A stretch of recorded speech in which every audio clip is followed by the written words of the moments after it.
자, 오늘은 성탄절입니다. 성탄절은 우리 모두가 다 기뻐하고 감사하고 행복해하는 날인데, 사실 이 성탄절에는 기쁘고 감사하고 행복하는 것에 의미만 있는 것이 아니고요, 정말 중요한 의미가 있습니다. 그 의미는 이 땅에서 다시 한번 우리의 사명을 깨달아야 된다는 것이죠. 우리 예수님께서도 이 땅에 선교사로 오셨습니다. 우리의 구원자로, 또 우리의 죄를 용서하시기 위하여서, 또 사해 주시기 위하여, 또 저 천국으로 인도하는 통로가 되기 위하여서 그러한 사명을 감당하시면서 이 사명자, 선교사로서의 그런 사명을 감당하기에 하늘 영광 버리시고 선교사님으로 오셨듯이, 우리도 예수님을 본받아서 이 땅, 특히 어디예요? 이 마곡 땅. 제가 지도를 한번 올려본 적이 있는데요, 제가 기도를 그렇게 했거든요. 세상의 중심 마곡. 제가 있는 곳에 세상의 중심 아니겠습니까? 그렇잖아요. 우리 모두가 있는 곳. 저만이 아니고 여러분 다예요.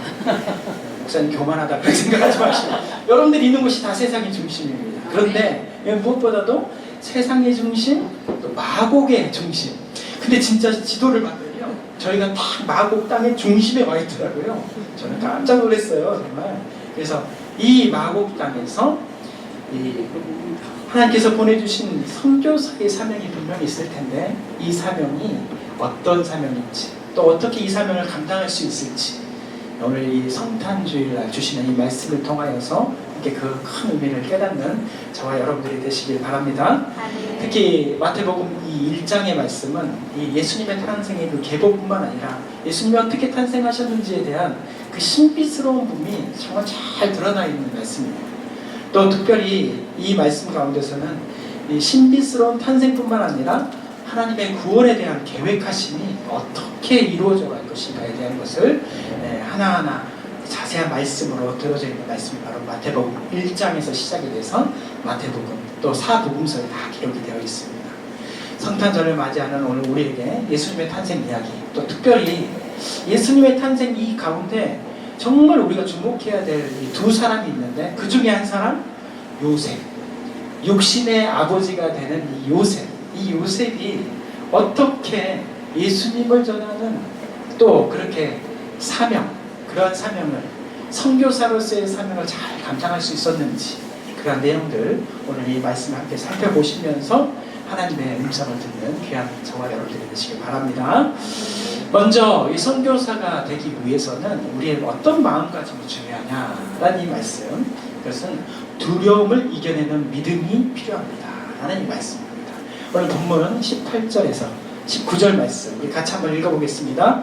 예수 그리스도의 나심은 이러하니라. 그의 어머니 마리아가 요셉과 약혼하고 동거하기 전에 성령으로 잉태될 것이 나타났더니, 그의 남편 요셉은 의로운 사람이라 그를 드러내지 아니하고 가만히 끊고자 하여. 아멘. 요셉은 이 약혼한 이 마리아와 약혼을 했는데, 그런데 뜻밖의 소식을 듣게 됩니다. 아내가 아직 동침을 하지 않았는데 잉태했다라는 소식을 듣게 됩니다. 그때부터 요셉의 마음 가운데 있는 것은 이 기쁨이 아니라, 또 행복이 아니라, 감사가 아니라 무엇으로? 두려움으로, 또 여러 가지 갈등으로 가득한 상황이 되어버렸습니다. 당시 이 유대의 사회는, 오늘도 우리도 마찬가지죠. 혼전 임신과 이런 것들은 참 쉽지 않은 것이지만, 특별히 구별되고 율법 가운데 살았던 이 유대 백성들의 이 사회 가운데서는 약혼한 이후에, 결혼하기 이전에 임신을 한, 잉태한 상황에 대해서는 정말 특별한 율법의 문제가 있었거든요. 그래서 이것은 아주 불명예스러운 일뿐만 아니라 이것으로 인하여서 신앙의 또는 여러 가지 삶의 제약들도 많아지고, 어쩌면 율법으로 죄를 받을 수밖에 없는 그런, 또 여러 가지 신상의 위협까지 받을 수밖에 없는 그런 상황이었습니다. 요즘은 그래도 아이를 가지면 보호해 줘야 되는데, 예전에는 그렇지 않았다는 거예요. 왜냐하면 하나님 앞에 범죄한 거기 때문에, 하나님 앞에 범죄한 이 율법을 어긴 것은 돌로 쳐 죽여야 되는 상황일 수밖에 없는 것이었기 때문에 이런 생명의 위협까지 받은 상황이었습니다. 그러나 이 요셉은 오늘 말씀 가운데서도 어떤 사람이냐라고 하면은 의로운 사람이고, 또 마리아를 사랑했던 사람으로 기록이 되어 있기 때문에 의롭고 마리아를 사랑한 이 요셉은 이 사랑하는 이 아내가 될 마리아를 이런 위험한 상황 가운데 눈치를 시키고 싶지 않았고, 또 그러나 그런 동시에 마음 가운데서 어떻게 해야 이 문제, 율법을 어긴 이 문제를 어떻게든 해결해야 되는데 그 해결할 방법에 대해서 찾고 나름대로 압박감을 아마 가지고 있었을 것입니다. 또 어떻게든 가정을 마리아하고 꾸며야 되는데 가정을 꾸리는 것에 대한 문제도 있었고, 그로 인하여서 요셉의 어떤 미래에 대한 여러 가지 문제, 어려움들에 대해서 불확실성에 관련된 두려움으로 가득 차고, 그로 인하여서 갈등이 심하지 않았겠습니까? 갈등이 한번 심했을 거예요. 그 부분들을 해결하기 위해서 사람들이 어떻게 볼지, 또 이 일들 가운데 내 신앙과 명예는 어떻게 회복이 돼야 될 것인지, 훼손되는 상황들에 대해서 어떻게 살아야 될지, 그런 문제들 가운데 요셉은 가득했을 텐데, 그 가득한 그 갈등과 문제 속에서, 두려움 속에서 하나님께서는 단번에 말씀으로 해결해 주십니다. 오늘 말씀 20절 말씀 우리 같이 한번 읽어보도록 하겠습니다. 이 일을 생각할 때에 주의 사자가 현몽하여 이르되 다윗의 자손 요셉아 내 아내 마리아를 데려오기를 무서워하지 말라. 그에게 인도되는 성령으로 된 것이다. 아멘. 세상이 참 복잡하고 어려운 가운데 있지만 이러한 이 두려움 가운데 있는 것을 스스로 해결하기가 쉽지는 않습니다. 그런데 오늘 하나님께서는 하나님의 말씀이 있으면, 하나님께서 우리 가운데 말씀으로 임해주시면, 또 그 말씀을 믿음으로 받을 수만 있다면 그 모든 갈등과 두려움과 문제는 다 해결이 된다라고 오늘 이 말씀으로 우리에게 응답을 해주시는 거예요. 네. 요셉도 이런 어려움 속에 있는 거 아닙니까? 두려움 속에 있었던 거예요. 그런데 오늘 말씀을 통해서 어떻게 말씀하시냐면 요셉아 무서워 말라라고 말씀하십니다. 이 말씀을 저는 이게 생각을 해봤어요. 어떻게 생각해보냐면, 선이야 무서워 말라. 여기 있네. 두려워 마라. 걱정하지 말아라. 저는 그렇게 말씀드렸어요. 또 어떻게 들렸냐면, 성현아 무서워하지 마라.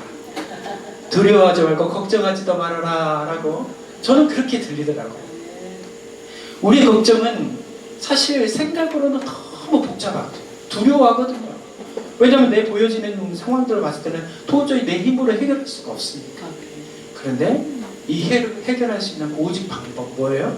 하나님의 말씀이 있으면, 하나님의 말씀이 우리 가운데 믿음으로만 와 닿을 수만 있다면 해결된다는 거예요. 네. 두려움이 사라지고 무서움이 사라지고 갈등이 사라진다는 것을 오늘 이 말씀을 통해서 우리에게 말씀해 주시는 거예요. 네. 성탄절의 은혜가 바로 이런 것입니다. 네. 무서워하지 말라, 두려워하지 말라라고 하시는 이 음성의 말씀이 우리 모두에게 있기를 소망합니다. 네. 무엇보다도 저에게 있기를 소망합니다. 네, 이 교회를 이렇게 세우고 또 정말 누가 해보지 않는 일들을 저도 이렇게 해보면서 얼마나 두렵겠어요. 두려운 척을 안 할 뿐이지 내 마음에는 갈등이 심합니다. 그러나 하나님께서 저에게 주신 말씀, 대방아 무서워하지 마라, 두려워하지 마라, 내가 너와 함께한다라고 말씀하신 것 같았습니다. 우리가 우리에게 주신 이 말씀이 확실한 말씀, 또 이런 성령의 인도하심을 따라서 살 수만 있으면 오늘 요셉처럼 이 두려움, 또 갈등, 이 모든 것은 다 이겨낼 수 있는 것입니다. 우리 가운데 말씀이 없기 때문에, 또 그 말씀을 믿지 못하기 때문에 그 두려움 속에 우리가 여전히 빠져 있고 그 두려움 속에서 갈등하면서 벗어나지 못하고 있는 것입니다. 근데 정작 중요한 것은 무엇이냐면, 좀 역설적이긴 하지만 우리가 정말 두려워하고 무서워야 될 것은 무엇이냐면, 우리의 삶 속에서 요셉과 같은 두려움과 갈등이 없을 수 있다는, 없다라는 것입니다. 제가 좀 단정적으로 얘기를 해야 되겠네요. 네, 복음이니까. 없다라는 거예요. 무슨 말씀이에요? 그 안에 복음에 대한, 말씀에 대한 갈등이 없는 거죠.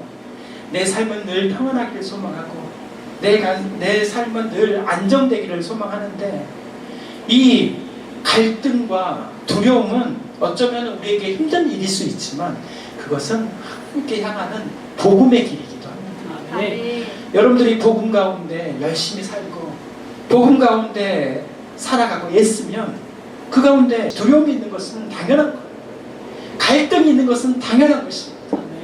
그런데 우리가 복음 가운데 살지 않으면 어쩌면 세상 가운데 그냥 누가 보기에는 아이고 저분은 평안하구나, 아이고 저분은 안정된 삶을 살고 있네 라고 생각할 수도 있는 거예요. 여러분들 가운데 두려움이 있고 갈등이 있다는 것은 어쩌면 다시 말씀을 드려서 내가 믿음 가운데 그런 두려움과 갈등 가운데 있다면 그것은 하나님을 향하여서 애쓰는 삶을 살고 계시는 것입니다. 아멘. 복음적인 삶을 살고 계시는 것입니다. 아멘. 하나님께서 그 삶을 기뻐하십니다. 아멘.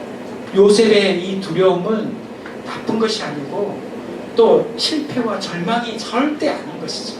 그 두려움은 이겨내야 되는, 또 말씀으로 이겨내는 복음적인 삶을 하나님께서 기대하고 있는 것입니다. 아멘. 그래서 요셉과 같은 두려움, 그러니까 내 주변에 믿음으로 살려고 애쓰는데 좀 어렵고, 나는 이것을 믿음으로 지켜내고 싶은데 좀 어렵고, 갈등이 있고, 또 내 일이 좀 안 되고, 또 어떤 상황들은 좀 어려워지고, 나는 믿음으로 기도하면서 사는데 자꾸 내 주변의 사람은 더 깊은 아픔과 슬픔으로 막 있고, 자, 이것이 내 눈으로는 두려움과 갈등으로 보이지만 주님은 전혀 그렇지 않다는 것입니다.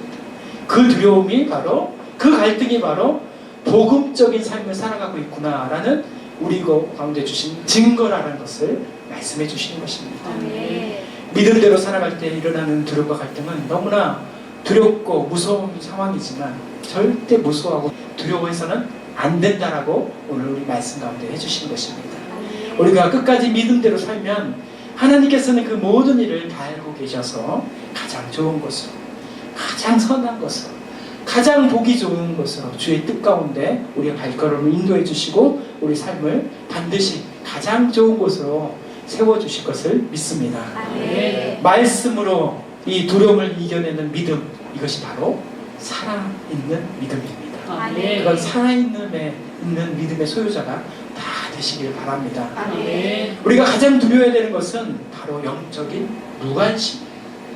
내가 영적인 무관심을 가지면 세상 다 평안해집니다. 다 다닐 거 다 다녀요.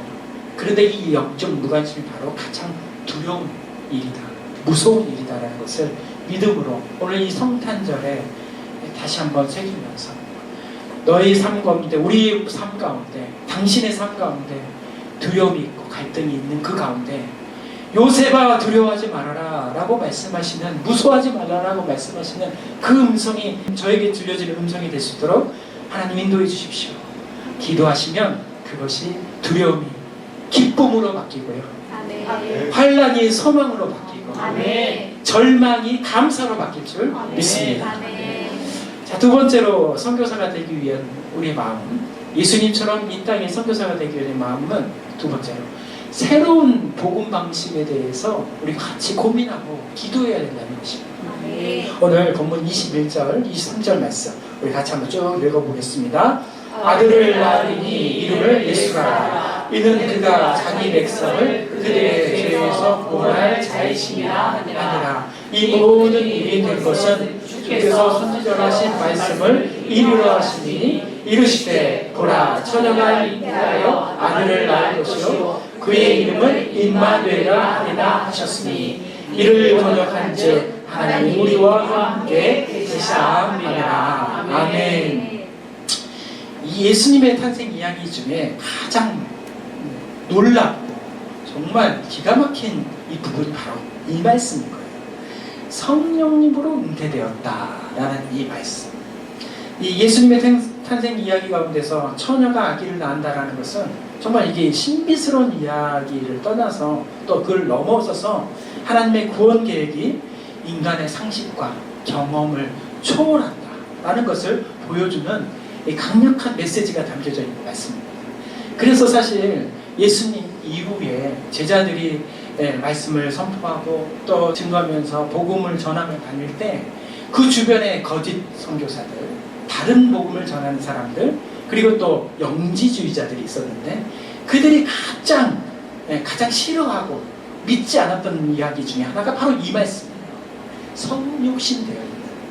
그래서 사도 신경에서도 사도들이 고백하는 그런 우리가 고백하는 말씀 가운데서도 우리 지난주에도 그 말씀 함께 나누기는 했지만 성령으로 잉태되어 동정녀 마리아에게 낳으시고 이 말씀이 들어간 이 고백이 들어간 이유가 가장 믿지 못한 가장 신비스러운 이야기고 그런 상황이기 때문에 이 동정녀 탄생에 대한 내용이 들어가 있는 것입니다.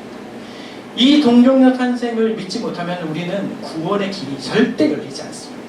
왜냐하면 예수님께서는 동정녀 탄생으로 인하여서 완전하신 하나님, 완전하신 인간으로 우리에게 오셨기 때문입니다. 네. 그렇기 때문에 우리의 죄를 대신하여서 우리 가운데 구원의 길도 열어주시고 구원의 통로가 되어주신 것이 바로 이 동정녀 탄생의 사건인 것이죠. 네. 이 동정녀 탄생은 구약 성경에 이사야 7장 14절에도 같이 기록이 되어 있습니다. 같이 한번 말씀 읽어볼게요. 그러므로 주께서 친히 징조를 너에게 주실 것이라. 보라, 처녀가 잉태하여 아들을 낳을 것이요 그의 이름을 임마누엘이라 하리라. 아멘. 이 예언의 말씀을 그대로 실현해 주신 것이죠.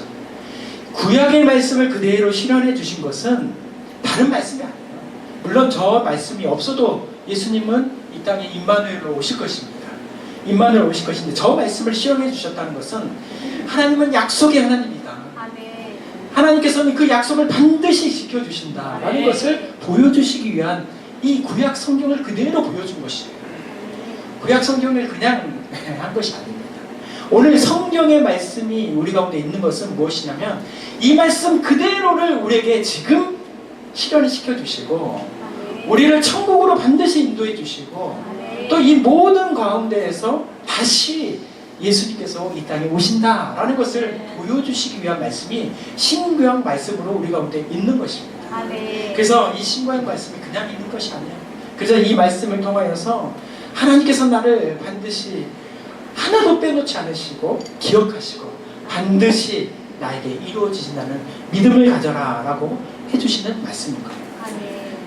그런데 이 동정녀 이 탄생 이것을 왜 굳이 이렇게 탄생시키셨을까? 다른 방법도 하나님께서는 우리가 생각지 못한 사실 이 동정녀의 탄생은 사실 누구도 생각할 수 없었던 이거든요. 그런데 이거 말고도 또 있었을 텐데 이 방법을 선택하신 하나님의 뜻이 있다는 것입니다. 이게 복음의 큰 비밀인 거죠. 선교사들은 선교사가 다른 사람이 아니니까 우리가 복음을 전할 때 꼭 이 마음들이 우리 가운데 품어져야 됩니다. 이 첫 번째, 인간의 한계를 뛰어넘는다라는 것이죠. 인간의 한계. 인간은 당연히 아버지와 어머니가 만나서 아기를 낳고 그것이 장성하여서 사람으로 살아가는 것이 바로 인생인데 그런데 이 모든 상황들 가운데 하나님께서 계획은 이 사람의 계획, 사람의 능력, 사람의 이 모든 생각들을 지혜를 뛰어넘는 상황들로 이 모든 일들을 이루신다는 것입니다. 그래서 사람의 생각과 지혜로 하나님의 일들을 판단하지 말아라 라고 하는 이 말인 것이죠. 그래서 오늘 우리가 인간의 한계, 저것은 안 될 거야, 저 일은 안 될 거야, 이렇게 하면은 복음이 전달이 되는 거야? 이렇게 하면은 뭐 하나님의 복음이 막 전달이 돼? 이런 불신적인 어떤 그런 마음들을 그 한계를 뛰어넘는 하나님의 역사하심이 있다는 것을 우리가 믿음으로 바라봐야 된다는 것입니다. 두 번째로 하나님에서는 구원에 그 관련돼서 세상의 상식을 초월하시고 신비스러운 것을 우리에게 주신 것입니다. 신비의 영역을 주신 이유가 있는 거예요. 왜냐하면 생각하지 말아라는 것이에요. 신비스러운 것을 자꾸 과학적으로 파고 해결하고 그것을 분석하고 이게 과학적으로 맞으니까 우리가 이제야 이해가 돼. 이것은 하나님께서 원하시는 방법이 아니에요. 삼위일체 하나님도 도저히 과학으로 이해할 수가 없는 것입니다. 바로 이 동정녀 탄생의 바로 신비입니다. 이것의 말씀은 신비는 바로 믿음을 말씀하시는 거예요. 믿어라. 자꾸 머릿속에 고민하지 말고 자꾸 네 머릿속에서 복음을 해석하려고 하지 말고 하나님께서 이렇게 예수님께서 이 땅에 오신 이유 또 그렇게 복음을 전하면서 그렇게 우리 가운데 구원의 길을 열어주신 그것은 신비스러운 것이야. 그 신비는 우리가 믿음으로 받는 것이야. 그래서 믿음은 뭐라고 해요? 은혜라고 하셨어요. 믿음은 은혜인 것이에요. 그래서 믿음을 주시는 것, 하나님 내가 마음으로 생각으로 하나님의 복음을 받아들이는 것이 아니라 하나님 내 마음을 뛰어넘는 그 신비의 영역, 하나님께 주시는 그 영적인 세계가 내 마음 가운데 가득하여서 하나님께서 주시는 그 신비, 믿음으로 한 걸음 더 나아가는 우리가 되게 해주십시오. 그리고 그런 선교사의 사명을 감당하게 해주십시오라는 그 기도가 우리 가운데 있기를 소망합니다. 네. 또 이 동정녀의 이야기인 것은 하나님만 할 수 있다라는 것을 보여주신 거예요. 사람이 남편과 아내가 만나서 아기를 낳는 것은 누구나 할 수 있는 거잖아요. 그거는 너무너무 자연적인 이치고 누구나 상식적인 것이고 이거는 뭐 어떻게 말로 설명하지 않아도 당연한 것이라고 생각하는데 이것을 넘어선 하나님만 할 수 있는, 그래서 이런 고백, 하나님이 행하셨다. 그래서 사도 바울도 자기 모든 일들을 마무리하면서 내가 나된 것은 무엇이에요? 하나님의 은혜로다 라고 이 고린도전서 15장 말씀에 그렇게 고백을 하잖아요. 내가 하는 모든 일들이, 지금 되어지는 이 모든 일들이, 스타라이트 또 이 별빛 교회가 세워진 이 모든 것은 우리가 한 게 아니고 요태강 목사가 한 게 아니고 여러분들이 헌금해서 한 게 아니고 누가 한 것이에요? 하나님께서 행하신 것입니다. 네. 하나님께서 하신 것입니다. 네. 하나님의 은혜로 된 것인 줄 믿습니다. 네. 이것이 바로 하나님께서 우리에게 보여주신 이 신비스러운 그 마음을 가져서 하나님의 복음을 전하는 선교사가 되어야 된다라고 오늘 우리에게 이 말씀을 통해서 말씀해 주십니다. 우리가 이 마곡 땅에서의 복음을 전하는 모습 가운데서도 이 모든 것들이 같이 적용이 되어야 됩니다. 하나님께서 주시는 하나님의 무한한 능력과 지혜의 이 계획, 그리고 초월적인 하나님의 신비, 그리고 전능하신 하나님의 능력, 이 마곡 땅에 넘쳐나기를 소망합니다.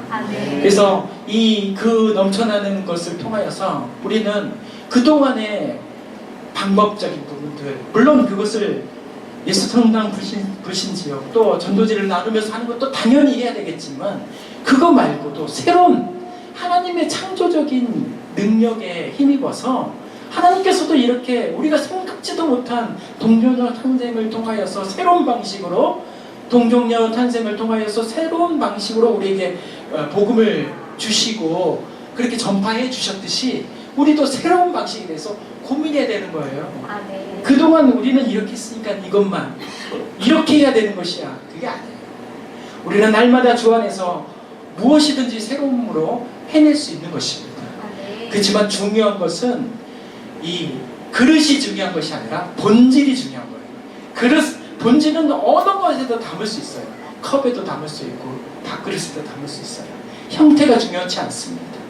하나님께서 주시는 이 본질적인 이 복음의 이 변화만 아니면 어떤 것에든 우리 마음속에 상황에 담아서 세상 사람들이 들을 수 있게, 알아들 수 있게. 그래서 예수님께서도 우리가 알아들을 수 있고 볼 수 있게 이 땅에 오셨을 때 인간의 몸으로 오신 것이고요. 목소리로 말씀을 전하신 거고 같이 음식을 드셔주신 거고 또 그 음식을 나눠주신 것입니다.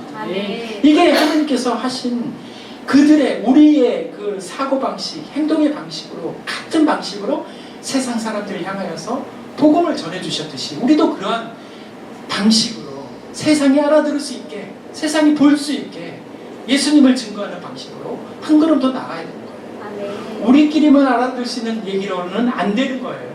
우리끼리만 좋아하는 것만 하면은 세상 사람들은 알아들을 수가 없어요. 우리는 새로운 방식에 대해서 고민하고 그것을 향하여서 나가는 별빛 교회가 되기를 소망합니다. 오늘 그 사도 바울이 말씀을 전하면서 고린도전서 9장의 말씀에 이런 말씀이 나와요. 율법 아래 있는 자, 그러니까 유대인들에게는 유대인의 방식으로, 율법이 없는 자, 그러니까 율법을 전혀 모르는 헬라인에게는 헬라인의 방식으로 하라는 말씀이 고린도전서 9장의 말씀이 나오는데 이 말씀의 끝에 어떤 말씀이 두 말씀이 딱 나오냐면 얻고자 하고 구원하고자 한다라는 말씀이 나와요. 저는 이 말씀을 보면서 참 은혜가 되었습니다. 내가 얻고자 하고 구원하고자 할 때는 내 방식으로 하는 것이 아니구나.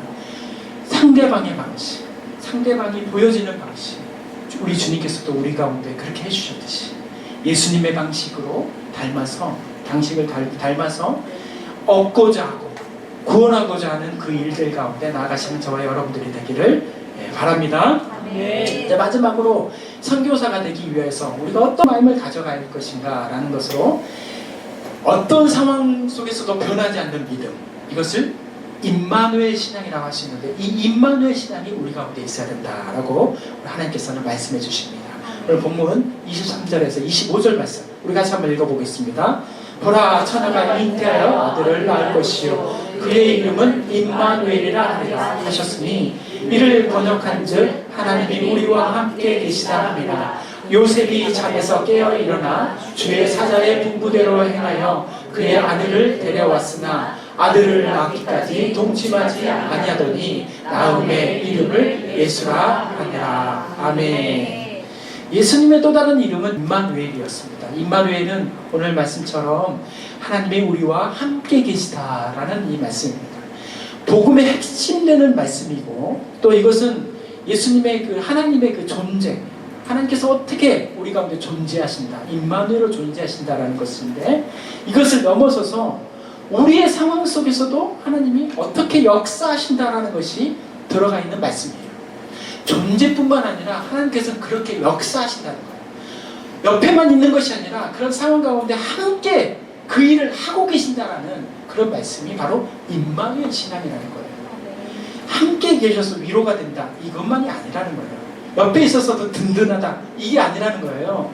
이 일을 직접 발을 띄시면서 손으로 그걸 만지시면서 우리 가운데 앞서서 일하시는 하나님이 바로 임마누엘이라는 것을 바로 말씀하신 것이 바로 임마누엘이고 그것을 믿는 것이 바로 임마누엘 신앙이라는 것입니다. 요셉은 자기의 처한 상황이 이해되지 않음에도 불구하고 하나님의 말씀에서 온전히 순종하고 나아갑니다. 그래서 약혼녀, 세상을 손가락질을 할 수밖에 없고 어쩌면 죽임당할 수밖에 없는 그 마리아를 데리고 와서 또 같이 가정을 꾸리고 또 태어날 아기에게 말씀대로 이름을 지어줍니다. 예수라고 이름을 지어줍니다.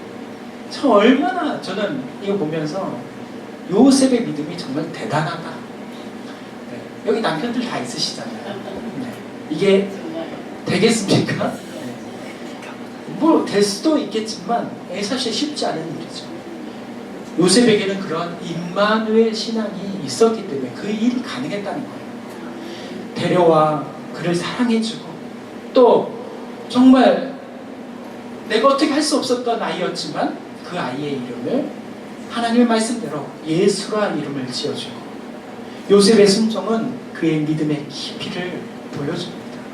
우리도 요셉처럼 그런 깊은 믿음이 있어야 됩니다. 그는 하나님께서 함께 하신다는 확신 속에서 자신의 역할을 받아들였고 이 일을 통해서 하나님의 구원 계획 가운데서 하나하나 어려운 상황에서도 집을 찾고 또 여러 가지의 아이를 키워내고 또 마리아를 사랑해주고 많은 손가락질 가운데서도 보호해주고 그런 일들을 감당한 것입니다. 이것이 바로 하나님의 마음, 임마누엘 신앙을 품은 요셉의 마음인 것이죠. 요셉이 이런 신앙을 가질 수 있었던 것은 이런 영적인 영역에서만 있는 것이 아니라 삶에서도 보여져요. 이 성경 마태복음, 누가복음을 보면 이 예수님의 삶이 약간 들여다 보여지는 말씀들이 나옵니다. 어린 시절. 근데 거기에 요셉이 한 번도 속상했다, 두려워했다, 또 그 일로 인해서 집을 뛰쳐나갔다, 아내와 이혼하려고 했다, 전혀 그런 내용이 없어요. 흔들리지 않았다는 거죠. 이 흔들리지 않는, 이 삶 속에서 흔들리지 않는, 시몬스 침대만을 흔들리는 것이 아니고요, 흔들리지 않는 신앙을 가졌다. 이게 바로 요셉의 신앙이에요. 이게 바로 임마누엘 신앙입니다. 근데 저와 여러분은 어떻습니까? 너무너무 흔들릴 때가 많아요. 저를 볼 때도 흔들리게 많습니다. 뭐가 안 되면은 이래도 되나 저래서 되나, 또 뭐가 잘 안 되고 있으면은 이에 흔들리고 저렇게 흔들리고, 이 뭐 요동치는, 이 폭풍에 요동치는 배가 따로 없어요. 제가 그런 배인 것 같아요. 우리가 그런 배인 것 같아요. 흔들리는 시간이 너무너무 많아요. 그런데 요셉은 단 한 번도 그 가운데서 흔들리지 않는 신앙, 임마누엘 신앙으로 그 가정을 세우고 예수님의 육신의 아버지로서 거룩한 사명을 잘 감당했고 그것을 훌륭하게 감당한 사람이었습니다. 아멘. 오늘 우리가 이 땅에서, 특히 이 마국 땅에서 복음을 전할 때 이 요셉의 이 임마누엘 신앙이 우리 가운데 있어야 될지 믿습니다. 아멘. 이렇게 세워놓으면은요, 마냥 교회가 잘 될 거라고 생각 안 됩니다. 또 이 막 방해 세력들이 있을 거예요. 지금 주변에 한 명도 없어서 볼륨을 줄여라, 뭐 어디가 하라, 뭐 얘기가 없잖아요. 근데 이제 사람들이 한 명씩 들어오기 시작하고 하면은 우리가 눈치가 보게 될 것입니다. 흔들릴 수 있는 여러 가지 요건들이 참 많아져요. 그런데 그때 우리는 무엇을 생각해야 되냐? 임마누엘 신앙을 생각을 해야 된다는 거야. 아멘. 요셉에도 그런 영적인 싸움 가운데서, 또 세상적인 육적인 싸움 가운데서도 흔들리지 않는 믿음 가운데서 예수 그리스도를 세워나가고 또 키워내시고 또 모든 것 가운데서 육적인 아버지가 되어서 귀한 사명을 감당했듯이 우리도 이 별빛 교회를 우리 가운데 세워주셨고 또 이것 가운데서 탄생하게 만드셨으니 이 교회가 잘 세워지고 잘 자라날 수 있도록 우리는 어떠한 상황 가운데서도 우리도 아버지, 어머니가 되셔서 이 교회를 함께 마음으로, 생각으로, 기도로 함께 세워져 나가게 할 수 있도록 여러분들이 도와주시길 바랍니다. 아멘. 선교사의 삶은 항상 도전과 희생이 동반됩니다. 힘들고 어려운 영적 싸움에서 연속되는 그런 삶을 살아가기 마련입니다. 그러나 임마누엘 신앙은 우리가 혼자가 아님을 확신하게 하고 어려움 속에서도 하나님의 임재와 능력을 의지하게 합니다. 마곡 지역에서 다양한 이 문화적인 장벽과 또 이 거부하는 사람들을 마주할 때 하나님이 함께 하신다는 그 믿음을 통하여서 우리는 어떠한 상황에서도 흔들리지 않고 이 별빛 교회로서의 사명을 잘 감당하는 저와 여러분들이 되시길 바랍니다. 아멘. 사랑하는 성도 여러분, 저는 제가 이 말씀을 또 준비하면서 또 이 교회를 함께 여러분들과 세우면서 제 마음 가운데는 어떤 마음? 마곡의 선교사가 되어야 되겠다라는 마음을 갖게 되었습니다. 사실 저라고 그냥 또는 부목사 또는 담임 목사, 위임 목사, 어떤 그냥 안정된 교회에서 사역을 왜 안 하고 싶겠어요? 저도 그런 상황 가운데서 그런 사역들을 감당하기를 뭐 기도하고 또 그것이 나쁘다는 것이 아니라 또 그 나름대로의 사명도 있었겠지만, 그런데 제가 어느 한 교회에서 그동안에 한 21년간 교회에 있다 보니까 제가 그 울타리 속에 있는, 정말 울타리 속에 갇혀져 있는 어린 양과 같은 목사가 되어 있다. 저 어려운 일은 권사님, 집사님들이 나가시고 저는 교회에서 지키고 있을게요 하면서 마치 제가 그런 고민들을 한 번 해본 것이 아니에요. 정말 많이 해봤어요. 제가 전도의 최전선으로 나가야 될 텐데 목사는 교회 안에 들어가 있는 거예요. 울타리 속에 늘 보호되어 있더라고요. 그래서 그 높은 담 속에 저는 숨어서 제가 신앙의 야성을 잃고 어떤 이 땅의 복음 전도사로서의, 복음 전하는 복음 선교사로서의 사명을 감당하지 못하고 있는 제 모습들이 보게 되었습니다. 그래서 제가 언제부턴가 제 마음속에 정말 하나님께서 교회의 담을 낮추시는 그곳에서 제가 복음을 전하려면 최전선 앞에서 나아가서 복음을 전하는 그런 목회자가 되겠습니다. 하나님, 저는 그런 목회자가 되기 위해서 제가 어떻게 해야 됩니까? 날마다 저는 많이 기도했었습니다. 그런데 그런 기도 가운데 지난번 한 몇 주 전이죠, 우리 선교사님 오셨잖아요. 바누아투 선교사님. 그때 어떤 말씀을 주셨어요? 모든 것을 바꿔라. 선교사는 모든 것을 바꿔야 된다고 말씀하십니다. 자기의 처소뿐만 아니라 생각과 자기 입은 옷뿐만 아니라 먹는 이 모든 것까지 다 바꿔야 된다라고 말씀해 주신 그 말씀에 얼마나 은혜를 받았는지 몰라요. 제 머리부터 발끝까지 있는 그 잃어버린 그 야성을 가진 그 목회자의 모든 것을 바꿔야만이 제가 여기서 버텨내고 여기서 우리 복음 전하는 전도사의 사명을 감당해낼 수 있을 것 같다는 생각이 듭니다. 이 일 저만 하는 것입니까? 여러분들 같이 함께 해주셔야 되는 거 아니겠습니까? 저와 여러분들 모든 마음들 가운데 하나님께 주시는 그 은혜로 성령님으로 말미암아 모든 것을 바꾸는 저와 여러분들이 되시기를 바랍니다. 그래야 해서 하나님의 귀한 일들을 저는 감당하기를 소망합니다. 이 선교사의 삶 속에서 특히 우리 이 별빛교회 가운데 날마다 이 앞에 보면은 이때 봄이 되면 꽃이 필 것이고 여름이 되면 정말 자유롭게 사람들이 걸어 다닐 것이고 가을이 되면 또 화려한 꽃뿐만 아니라 열매도 맺어지는 마치 그것만 우리 가운데 있을 것은 아니에요. 때로는 폭풍우가 몰아칠 것이고 때로는 슬픔에 앙상한 나뭇가지만 매달리는 이런 겨울 모습이 우리 가운데 있어질 것이고 그러나 이것이 결코 이것만 항상 있는 것이 아니잖아요. 이것을 통하여서 새로운 것을 준비하고 새로운 것을 보여지게 하고 탄생시키는 그러한 겨울이 있듯이 우리 가운데서도 반드시 준비되는 겨울 그러한 준비된 겨울을 통하여서 새로운 생명을 키워내고 싹트게 하는 봄날, 여름날, 가을날 그런 날들이 우리 별빛 가운데 별빛교회 가운데 있기를 소망합니다. 어두운 밤 가운데 길을 못 찾고 헤매는 사람들에게 이정표가 되어주고 길잡이가 되어주는 그러한 교회 세상의 죄악 속에서 살아가는 이 땅 사람들에게 예수님의 구원의 길로 인도하는 구원의 길 가운데 잃지 않고 나아갈 수 있도록 인도하는 그런 별빛교회 함께 만들어가기를 간절히 소망합니다. 기도하겠습니다.